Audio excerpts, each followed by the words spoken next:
tratando MC Clernan polidamente enquanto lhe dava um cheque-mate indireto. Grant no final conseguiu fazer com que ele reagisse com exagero da pior maneira possível, com suas cartas a Lincoln Stanton. Grant sabia que Lincoln estava cansado das discussões dentro do alto comando da União. Enquanto Grant podia ser visto trabalhando tranquilamente para aperfeiçoar seus planos a fim de conquistar Vicksburg, MC Clernan agia de maneira mesquinha e tinha acessos de raiva. A diferença entre os dois homens era bem clara. Com esta batalha vencida, Grant a repetiu, deixando MC Clernan se enforcar com suas insensatas queixas para a imprensa. Você vai encontrar MC Clernan com frequência em suas batalhas cotidianas, gente que por fora é um encanto, mas é traiçoeira nos bastidores.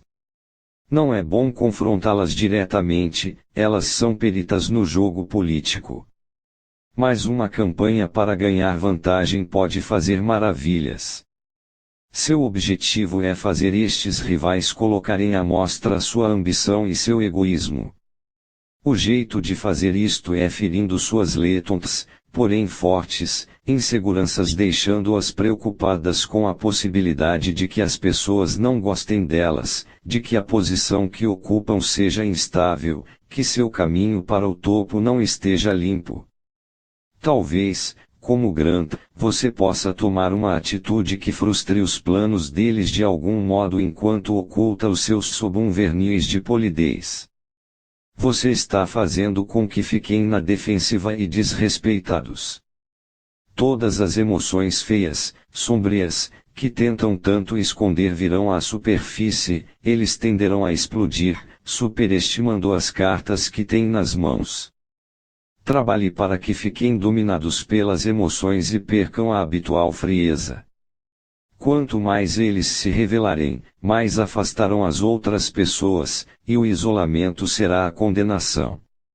2. A Académie Française, fundada pelo cardeal Richelieu, em 1635, é uma sociedade altamente seleta composta pelos 40 intelectuais mais cultos da França, cuja tarefa é supervisionar a pureza da língua francesa. Era comum nos primeiros anos da academia, quando vagava uma das cadeiras, que os membros em potencial solicitassem preenchê-la, mas quando isso aconteceu em 1694, o rei Luís XIV decidiu contrariar o protocolo e indicar o bispo de Noyon. A indicação de Luís certamente fazia sentido. O bispo era um intelectual, muito respeitado, um excelente orador e ótimo escritor. O bispo, entretanto, também possuía mais uma qualidade, era de uma empáfia extraordinária. Luís achava graça nesta falha, mas para a maioria das pessoas na corte ela era insuportável. O bispo tinha um jeito de fazer quase todo mundo se sentir inferior, em devoção, erudição e pedigree familiar, fosse lá o que eles tivessem.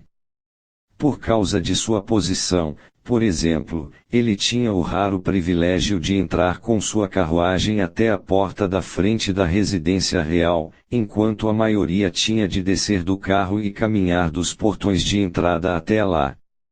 Certa vez o arcebispo de Paris estava andando em direção ao palácio quando o bispo de Noyon passou por ele. De sua carruagem, o bispo acenou e fez sinal para o arcebispo se aproximar. O arcebispo esperava que ele fosse descer e acompanhá-lo a pé. Em vez disso, Noyon deu ordem para a carruagem diminuir a marcha e continuar até a porta da frente, conduzindo o arcebispo pelo braço através da janela, como se fosse um cachorro na coleira, enquanto ia conversando altivamente. Depois, quando o bispo desceu da carruagem e os dois começaram a subir a grande escadaria, Noyon abandonou o arcebispo como se ele fosse ninguém. Quase todos na corte tinham uma história semelhante para contar, e todos, no íntimo, nutriam ressentimentos contra o bispo. Com a aprovação de Luís, entretanto, era impossível não votar a favor de Noyon para a academia. Além disso, o rei insistia para que seus cortesãos assistissem à posse do bispo, visto ser esta sua primeira indicação para a ilustre instituição. Na posse, como de costume, o indicado fazia um discurso, que seria respondido pelo diretor da academia, que na época era um homem ousado e espirituoso com o título de abade de Calmartin.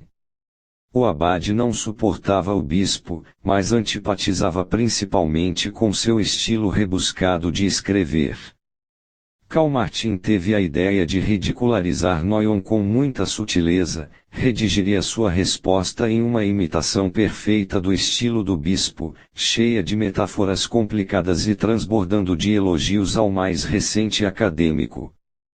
Para garantir que isso não lhe traria problemas, ele ia mostrar o discurso para o bispo antes.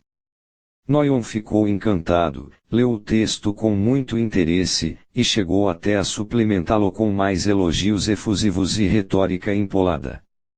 No dia da posse, o salão da academia estava lotado com os membros mais eminentes da sociedade francesa. Ninguém ousava desagradar o rei não comparecendo. O bispo apresentou-se, satisfeitíssimo por comandar esta prestigiosa audiência. Seu discurso foi de uma pompa com mais floreios do qualquer outro que ele já tivesse feito antes, foi cansativo ao extremo. Em seguida veio a resposta do abade. Ele iniciou devagar e muitos na plateia começaram a mostrar um certo desconforto. Mas aí, aos poucos ele decolou, quando todos perceberam que era uma elaborada, mas sutil paródia do estilo do bispo. A ousada sátira de Calmartin cativou todo mundo e, ao terminar, a audiência aplaudiu, alto e bom som, agradecida. Mas o bispo, inebriado pelo evento e as atenções, pensou que os aplausos eram sinceros e que, aplaudindo os elogios que o abade lhe fazia, na verdade eram para ele as palmas da plateia. Ele foi embora todo vaidoso. Logo Noyon estava falando sobre o evento com todo mundo, provocando lágrimas de tédio. Finalmente ele teve o azar de se vangloriar a esse respeito com o arcebispo de Paris, que ainda não se recuperara do incidente da carruagem. O arcebispo não resistiu, disse a Noyon que o discurso do abade tinha sido uma brincadeira e que todos na corte estavam rindo à custa dele. Noyon não podia acreditar nisto, então foi visitar seu amigo e confessor Père Lachaise, que confirmou tudo. Agora o prazer que o bispo tinha sentido virou a raiva mais acirrada. Ele foi se queixar com o rei pedindo que punisse o abade. Luís tentou amenizar o problema, mas ele gostava de paz, de tranquilidade, e a raiva quase insana de Noyon estava lhe dando nos nervos. Finalmente, o bispo, magoadíssimo, deixou a corte e voltou para sua diocese, onde permaneceu por um bom tempo, humilhado e humilde. Interpretação: o bispo de Noyon não era um homem inofensivo. Vaidoso, ele achava que seu poder não tinha limites. Ele não tinha consciência de ter ofendido tantas pessoas, mas ninguém podia enfrentá-lo ou lhe mostrar como estava se comportando. O abade encontrou a única maneira efetiva de derrubar esse homem. Se sua paródia tivesse sido óbvia demais, não teria sido muito divertida, e o bispo, sua infeliz vítima, teria ganhado a simpatia. Mas ao fazê-la diabolicamente sutil, e com a cumplicidade do bispo também, Calmartin, ao mesmo tempo, divertiu a corte, sempre importante, e deixou que Noyon cavasse seu próprio túmulo com a reação que teve do cúmulo da vaidade aos abismos da raiva e da humilhação. Ao se dar conta de repente da opinião que as pessoas tinham dele, o bispo perdeu o equilíbrio, afastando até o rei, que antes se divertia com sua vaidade. Acabou tendo de abandonar a corte, para alívio de muita gente. Os piores colegas e camaradas costumam ser aqueles com egos inflados, que pensam que tudo o que fazem é correto e digno de elogios. Piadas sutis e paródias disfarçadas são meios brilhantes de tirar vantagem destes tipos. Você parece estar cumprimentando-os, até imitando o estilo e as ideias deles, mas o elogio tem um ferrão na cauda, você imita para rir deles. Seu elogio esconde críticas. Estas dúvidas os deixam irritados, despertando uma vaga insegurança. Talvez você ache que eles têm defeitos e talvez essa opinião seja a de muita gente. Você perturbou a elevada percepção que têm de si mesmos, e eles tenderão a reagir com exagero ou superestimando as próprias cartas no jogo. Esta estratégia funciona muito bem com aqueles que se imaginam intelectuais poderosos e que são impossíveis de derrotar em uma discussão.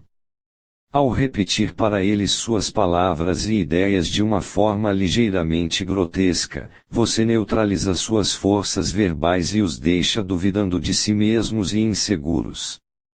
3 Lá por meados do século XVI, um jovem samurai, cujo nome a história esqueceu, criou um novo estilo de luta. Ele brandia 2 espadas com igual destreza com as mãos direita e esquerda ao mesmo tempo. Esta técnica era terrível, ele estava ansioso para usá-la e ficar famoso. Então resolveu desafiar para um duelo o melhor espadachim da sua época, Tsukahara Bokuden, que já era um homem de meia idade e estava quase se aposentando. Bokuden respondeu ao desafio do jovem com uma carta: o samurai capaz de usar uma espada com a mão esquerda tão bem quanto com a sua direita tinha uma vantagem injusta.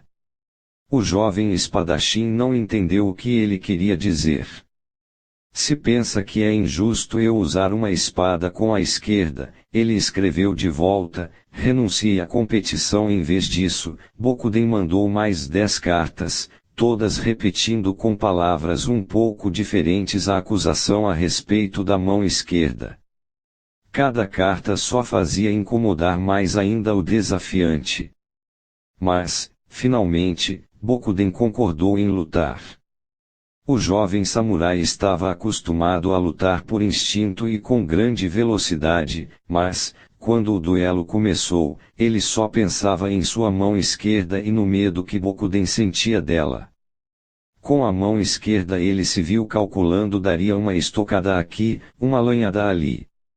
Sua mão esquerda não podia falhar, ela parecia possuída de poder próprio. Então, de repente, do nada, a espada de Bokuden deu um corte profundo no braço direito do desafiante. O duelo estava encerrado. O jovem samurai recuperou-se fisicamente, mas sua cabeça ficou para sempre perturbada. Ele não conseguiu mais lutar por instinto. Ele pensava demais e logo abandonou a espada. Em 1605, Genzaemon, chefe da renomada família Yoshioka de espadachins de Kyoto, recebeu o mais estranho desafio de sua vida. Um samurai desconhecido, de 21 anos, chamado Miyamoto Musashi e vestido como um mendigo com roupas sujas e esfarrapadas, desafiou-a para um duelo com tanta arrogância que devia se achar o melhor espadachim do mundo. Genzaemon achou que não tinha de dar atenção a este jovem, um homem tão ilustre como ele não podia passar a vida aceitando desafios de cada caipira que cruzasse seu caminho. Mas alguma coisa na arrogância de Musashi o irritava. Genzaemon ia gostar de dar uma lição a este jovem. O duelo foi marcado para as 5 horas da manhã seguinte, em um campo no subúrbio.